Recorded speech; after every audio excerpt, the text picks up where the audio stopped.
The death of the Pope sets in motion a complex series of customs governed by ancient and elaborate rituals. Fine details from how the funeral is conducted to how his successor is chosen follow a strict set of rules and are executed by the highest order of the Catholic Church.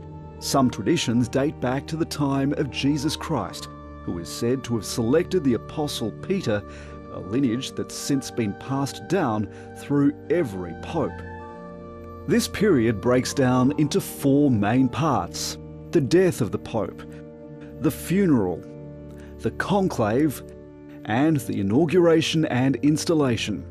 Pope Francis himself updated these rules in 2023, the changes reflecting his belief that the funeral of the Roman pontiff is that of a pastor and a disciple of Christ, rather than that of a worldly figure of power. It begins with the confirmation of his death, a task for the Cardinal Camerlengo, that's Italian for Chamberlain Cardinal, who oversees the transition process. In keeping with custom, the Camerlengo called out the Pope's baptismal name 3 times. With no response, he declared, "Vere Papa mortus est," the Pope is truly dead. The Camerlengo then sealed the apartments, a custom originally designed to prevent looting. He does so in the presence of his deputy. These seals won't be removed until a new pope is elected. This marks the beginning of what's known as sede vacante, the time when the papal office is vacant. The Camerlengo assumes control of the Vatican until a new leader is elected. Anything that requires papal assent during this period is submitted to the College of Cardinals for approval. The emblem, featuring the papal tiara over 2 keys crossed over each other, is temporarily modified, instead featuring an umbraculum, or umbrella, signalling a caretaker period. This time is also known as the interregnum.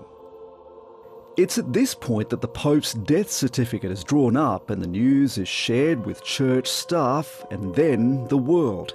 The bells of St. Peter's Basilica toll, 1 ring for each year the Pope lived. In the presence of the Sacred College of Cardinals, the Camerlengo removes and destroys the Pope's ring that was presented to him at his inauguration. It's known as the Fisherman's Ring, and it bears the Pope's personal seal. This moment symbolises the end of his authority. After the Pope's death, 9 days of mourning are observed. These are referred to by their Latin name, Novem Diales. A prayer of petition called the Litany of Saints is chanted as the Pope's body is taken to St. Peter's Basilica. Mass is held daily to celebrate his life. Pope Francis opted for simpler rituals in this period, more in line with the structure of the basic Roman Missal, to highlight his role as pastor rather than pope. His body lies in an open coffin, not the customary catafalque, again a decision by Pope Francis himself to be commemorated with dignity, but like any other Christian. Over the Novem Diales, it's expected that more than 1 million mourners will arrive in Rome and visit the Vatican to pay their respects in funeral masses held in the square of St. Peter's. Within 4 to 6 days of his death, the Pope is buried in a coffin made of wood and zinc. This also marks Pope Francis's desire to depart from tradition, which would have historically seen the coffin being enclosed in 2 larger ornate sarcophagi. Buried with him, a copy of the funeral program, along with bags of silver, gold and copper coins, the number of coins in each bag reflecting the number of years he served as Pope.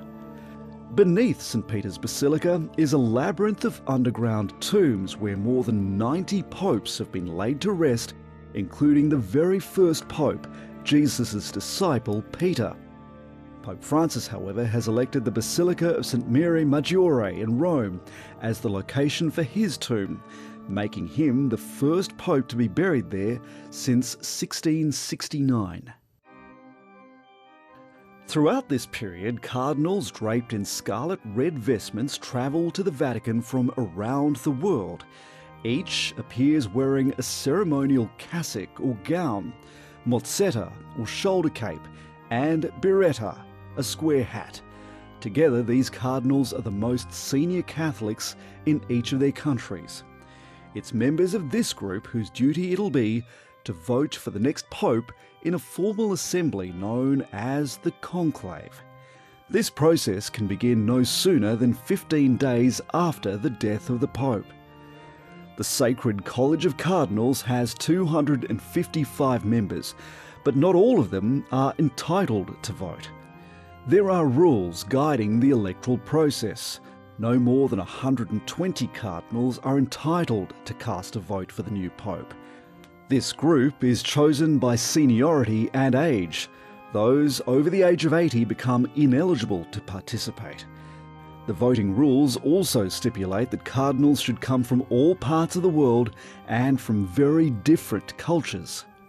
And most importantly, a 2/3 majority is needed for a pope to be elected. Historically, the selection of a new pope can take anywhere from days to years. The longest, more than 7 centuries ago, took nearly 3 years, from 1268 to 1271, resulting in the election of Pope Gregory X. It was he who put into law the Ubi Periculum, a charter or set of rules for electing a pope. His most important change was to ban cardinal electors from contact with the outside world until a new pope is chosen. And to this day, radios and TVs are removed, no newspapers or magazines are allowed in, and all phones are banned during the election process. Before the conclave begins, a stove and chimney are set up inside the Sistine Chapel. The chapel is swept for covert listening and recording devices. Jamming mechanisms are installed to block electronic communications. Throughout the vote, cardinals stay in the Domus Sanctae Martyr, the same building that housed Pope Francis. The cardinals eat, sleep and vote in the sealed areas of the building until a new leader is chosen.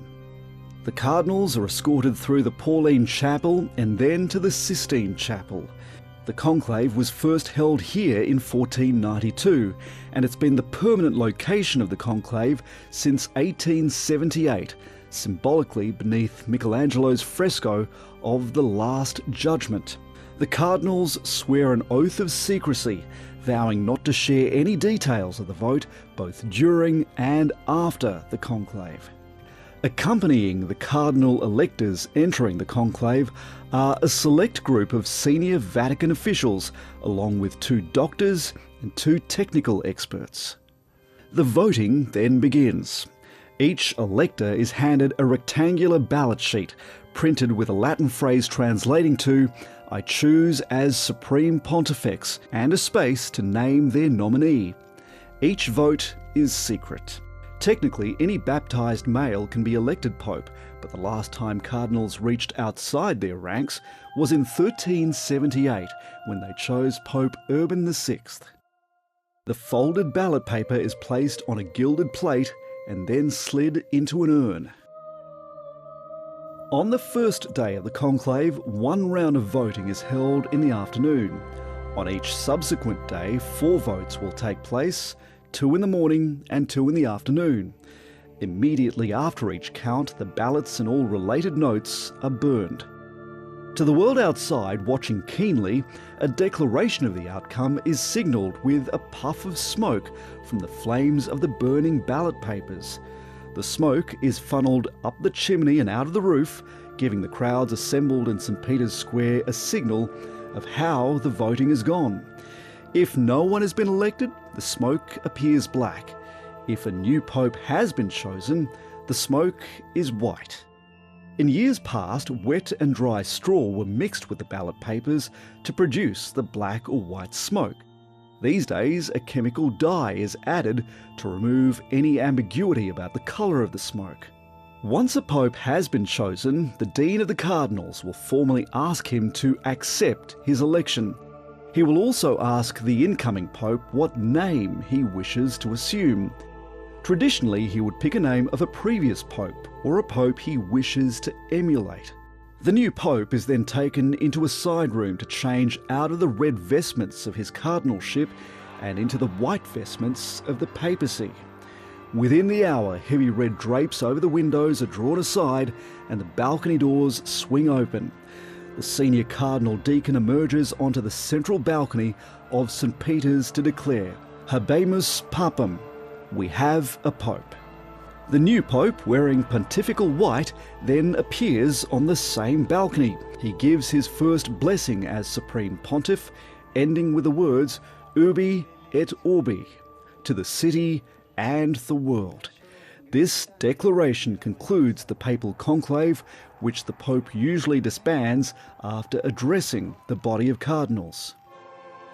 The final series of events, the installation and inauguration of the new Pope, usually takes place a few days later on a date chosen by the new pontiff.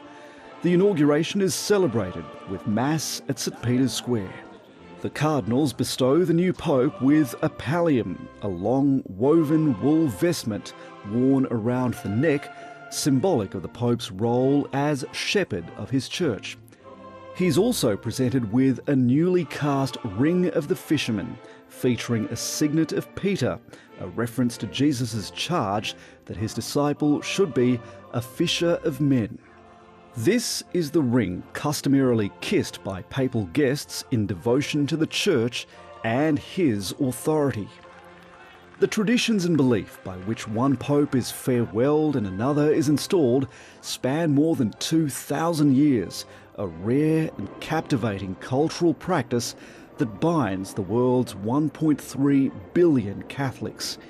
In him, they have a new authority of the doctrine, a spiritual guide, and a unifier of the faith.